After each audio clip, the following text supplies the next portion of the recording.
Hi, in this video we'll be looking at factors, and specifically we'll be looking at prime factorization. And if that doesn't make sense to you, don't worry, in a couple minutes it will. So let's talk about what a factor is. I'm going to use an example to actually discuss that. Alright, so in this example I want us to find, or maybe just list, the factors of 30. List the factors of 30. So the factors of 30 are numbers that when you multiply it by another number, you'll get 30. And we're interested in whole numbers. So whole numbers, when multiplied by another whole number, gives you 30.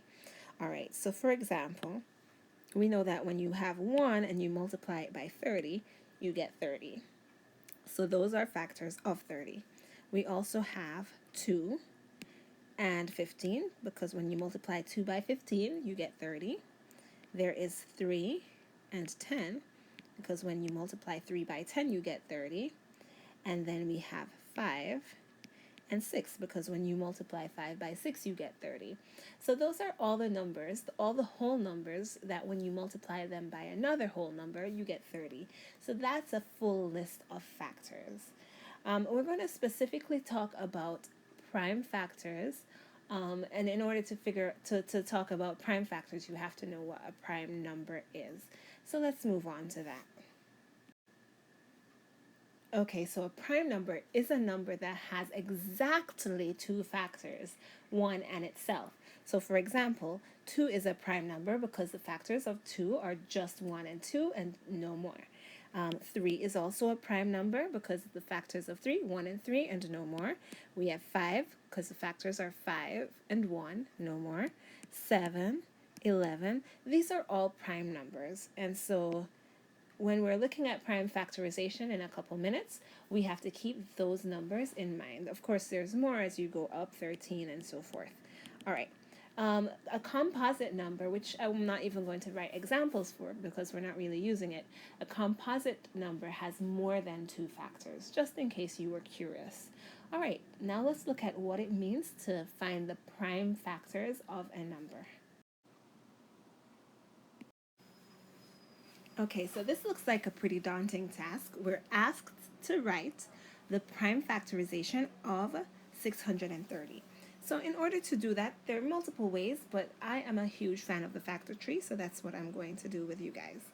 All right, so we have the number 630. And what you have to do is try to think of the smallest possible prime number that goes into 630. And that in itself is not hard to do. It's actually the smallest prime number in general, which is 2. So 2, when multiplied by 315, gives you 630. So I just divided 630 by 2 to get 315. Now I go ahead and I ask myself the question again, but this time with the 315 in mind. And the question is, what's the smallest possible prime number that goes into 315? And the answer to that is 3. 2 doesn't go into it, but 3 does. All right, and so we divide 315 by 3, and we get 105. And we go ahead, we keep going with the tree. What's the smallest possible prime number that goes in 105? Still 3. Divide 105 by 3, and we get 35. All right, and again, of course, you're guessing this now. We look for the smallest possible prime number that goes into 35, but 3 no longer is going to work. 5 will. That's the next smallest one. And it works with 7. And then 7 itself is a prime number, so we've actually found all of the prime factors of 630. And so you can get 630 if we take this, this, this, this, and this, and multiply them by each other. So let's circle them so we remember where these numbers are coming from.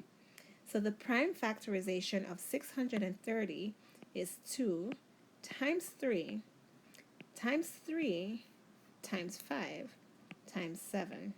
And since we're multiplying 3 by itself, we can replace that with 3 squared. So 2 times 3 squared times 5 times 7. And that's how we do prime factorization.